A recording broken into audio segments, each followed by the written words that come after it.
Sarah, this report by Josephine has been defaced numerous times in a different hand. On Sarah, Red Jenny, and Velissima Ladyparts von Knucklefronts. It forced me to comment on this Red Jenny, for as a creature of the court, I must have seen the effect of her actions, although I cannot be certain. Does that make them effective or ineffective?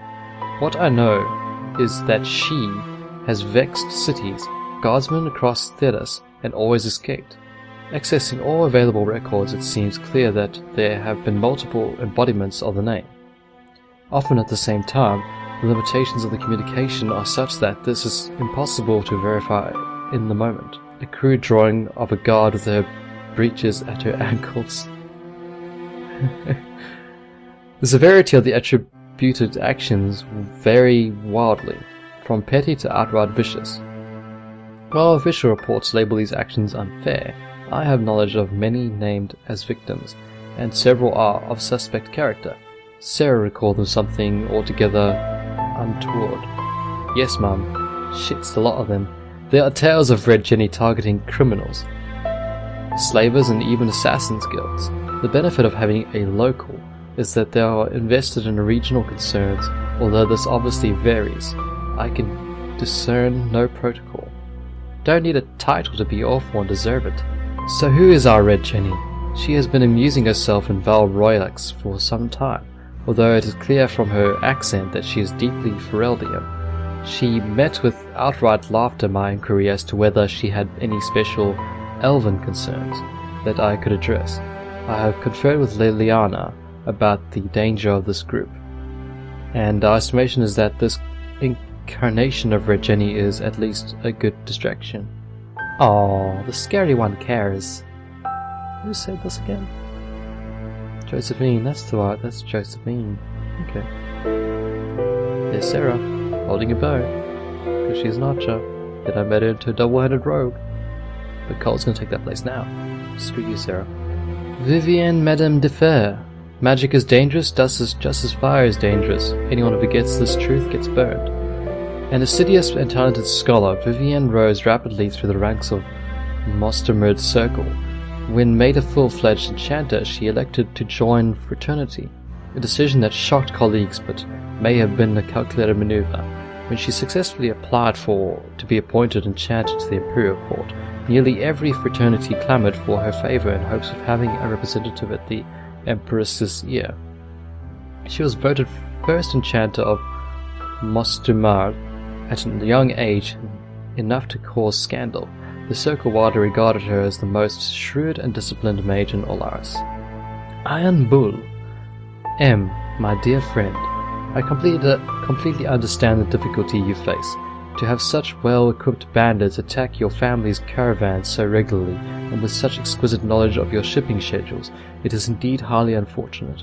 There is no shame at all in finding your household guards wanting in trying circumstances. To answer your question, when faced with my own troubles last year, I employed the Bull's charges. The leader of the Iron Bull is a Quinori, a great horned giant of a man. He looks like a savage but spoke like a gentleman. He seems unstoppable in combat, but is far more clever than a simple swordsman. His mercenaries were costly, but they were both strong enough to protect my family's caravans and clever enough to discover how the bandits came to such a luck in their attacks upon my family. The bandits have been no trouble at all since, and a baron of our mutual acquaintance effusively assured me that he would be greatly surprised if they ever again caused us difficulty. If you wish to employ the Iron Bull, I can provide you with his contact information. Well, a list of the liquors he enjoys most particularly. Will your husband also be present in these negotiations, or will you be making the acquaintance of the Iron Bull in a more intimate setting? If so, we shall have to talk the next time you men go hunting.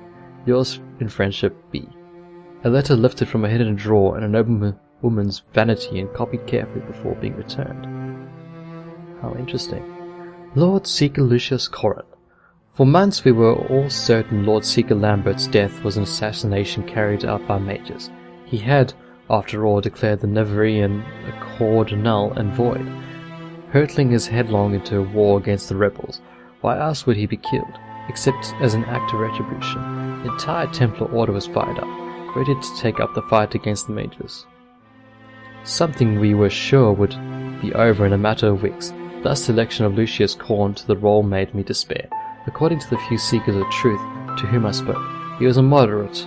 He agreed to the Divine's conclave, and every Templar I knew felt certain he would compromise to see the war end. But lately, the man seems different, does he not? I never met him before he assumed command, but even in this short time his opinion on the war have turned. He did not go to the conclave personally. He personally supported. In fact, he seems to regret supporting it at all. He talks of the Templars establishing themselves as a power in our own right, and our fellows are all too eager to listen. I don't know from where this change of heart came, but I begin to wonder if Lambert's death wasn't as a simple matter as we assumed. Something is amiss within our order, and all I know is that it's beyond me to discover that. From a letter written by an unknown Templar found in a burned-out fort, 941 Dragon. Cole. His name is Cole. He's not that old, perhaps 20 years, no more. He has blonde hair that hangs in front of his eyes. He wears dirty leathers, perhaps the only clothes he owns. He was there when you found Reese in the Templar crypt, but you couldn't see him. Nobody can, and those who do forget him, just like you are right now. Remember the dream? A letter allegedly written by a former knight captain, Evangeline de Bassard, found in the spire in the aftermath of the major uprising. Damn, Cole's amazing. The Fallow Mire. I spent the last week in the Fallow Mire. The bog stretches forever, and it's slow riding at night when the mists get thick. You can still travel along the old roads, and there's enough good hunting to make the trip worthwhile. Fish, birds, even a few hawks. There's one thing to look out for, though. When anything dies in the water, the mire reserves it. I was stalking a magnificent buck when a corpse clawed out of the water at me. I'm not afraid to say I ran. No rack of antlers is worth fighting a demon. My cousin in Fish's End thought it was funny. She says he has to look out for undead every time he goes outside the village. I don't know how he stands it. Diary of the Hunter from Dinnerum. Resources found here: Blood Lotus, Dawn Lotus, Summerstone, Blue Vitriol. Oh, so they are permanent residents, those undead. Scary. The Forbidden Oasis. I met Bayard and Valferman from where we would travel with the miners of the Western Approach. I already missed the sound of your voice, but the contract they offered will provide for us. And what is a year if I know you are waiting at the end of it? Bayard says the miners call the place the Forbidden Oasis. I feared perhaps the water was poisonous. You hear of such things, or that the area was home to one of the beasts of Dracuim's books. Bayard simply laughed and told me not to worry so much. When I asked how the oasis earned its dramatic name, Bayard replied, "Don't ask about the door." Okay. Except from the letter written by Sal Didot to his wife Lionette, dated 938 Dragon. No further correspondence was sent. Oh, that's bad. Resources found here: Elfroot, Spindleweed, Blood Lotus, Dragonthorn, Winterstalk, Deep Mushroom, Serpentine, Paragon's Luster. I like that it tells me where all the resources are, so I can go back to them later on and pillage the place. The Hinterlands. My Lord Altegan. I retired to the Hinterlands for peace and quiet, away from the politics, and because the wide open spaces were perfect to let my horses run. Instead, the war between the mages and the Templars has turned your beautiful hills into a series of burning battlefields. The farmers who live in the Hinterlands are good folk. Many of them left Redcliffe village because they couldn't bear to be there anymore, not after the Blight and the Walking Dead left so many bad memories. Now we've got apostates running around, setting fire to anyone who looks at them sideways. and the Templars looting houses and cutting down those who protest as mage sympathizers. My wife Ileana sent off our field hands to stay with her family in the east, but there are a lot of poor people here with nowhere to go. We get more refugees every day. This village attacked by mad mages, or that farmstead burned to the ground by Templars who can't tell a hoe from a staff. I suppose you're stretched thin, but anything you can do to lessen the burden these poor folk would be much appreciated. I'll do as I can if your men need better mounts. Say the word. Best of luck to you, my lord. Remember not to let the Duchess puff out her gut when you saddle her. Yours in service, Detmers. A letter from Redcliffe's former horsemaster to Artegan of Redcliffe. Undelivered. Resources found here.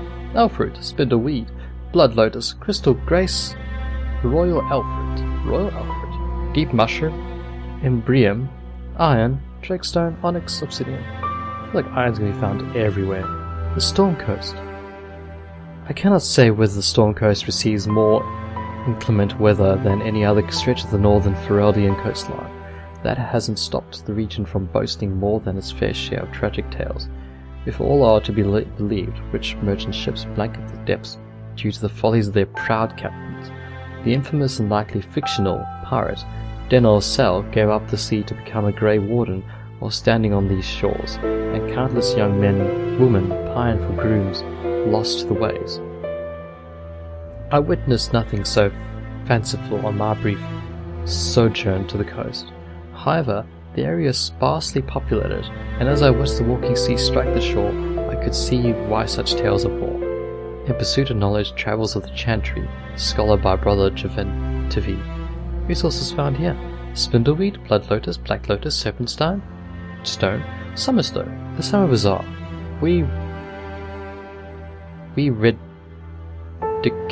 this jewel of Val Royax as the Summer Bazaar of the First Lion, to reflect the spirit of renewal that is at the heart of the capital and of our people. Let the strength of the Four always guard the grace of the Empire. Let the blossoms and promise of the changing seasons be a tribute to the trade and public gathering. For here, in the name of the Lion Valmont, we will be an example to the world of how Elysians respond to adversity. Our way cannot be threatened, for it embodies the truth of tradition and the promise of progress. The blight finds no purpose in the heart of commerce. A plaque dedicated to the Sun Bazaar, for victories earned and to come, placed in 530 Exalted. Val Royax. Any resident of Royan will say it is the greatest city in the world. Many such pride for arrogance. Many take such pride for arrogance, but they do so through smiles as they nod in agreement. Such is the cost of doing business with the capital. Val Royax is in every way a world leader, in commerce, culture, and its own exaggerated beauty. The site was founded during everyone's grand unification, the result of a mix of influences not so much balanced as driven together, and while such an amalgamation would cause for chaos elsewhere. The prosperity of the region has enabled an upward spiral of indulgence. The capital has endured the ages to become a beacon of civilization, and its citizens the measure of modernity. Just ask them. An element of Val Royax is notoriously risque, and it exists harmoniously beside the aristocracy and the place of bureaucrats. Indeed, the aristocracy tends to indulge in the city's darkest side quite frequently, if discreetly, and that only adds to the mystique.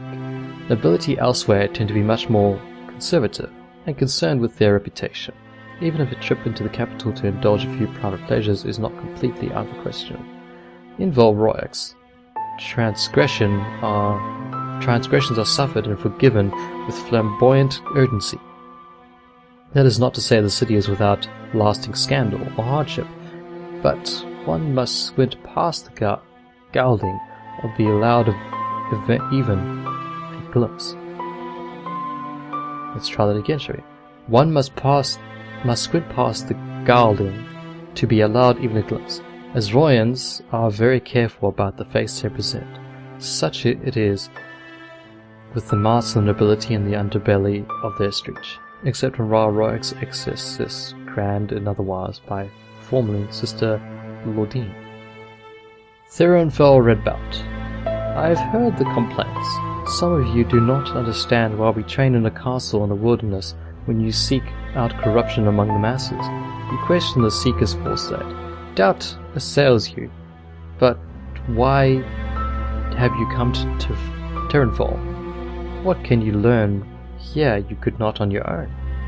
Patience is what you will learn. With no city to distract or tempt, you will practice, you will fail, you will suffer, and then, when you are done, you will be a rock upon which demons break. Now let us begin. This transcript of speech by Lord Seeker Al-Dari to a batch of students beginning advanced lessons in is dated 770 Storm. The Seekers used Rinfold Redbout as a training ground until around 899 Blessed, when their finances were insufficient to keep the fortress in desirable condition. It's still in pretty bad condition if you ask me. From notable fortresses, castles, towers, and other edifices of interest and heralded by Henry Lemon. The throne in the Great Hall of Rinfold Redbout is not for mortal men. It is the throne of the Maker, a reminder of his absence from our world caused by our sins. His seat will be kept empty until he returns to his children. It is a reminder that we will win back his favor with vigilance, faith, and absolute servitude. Anyone caught sitting in it again will be disciplined severely. Note from Lord Seeker Al-Dari to his students, 772 Storm.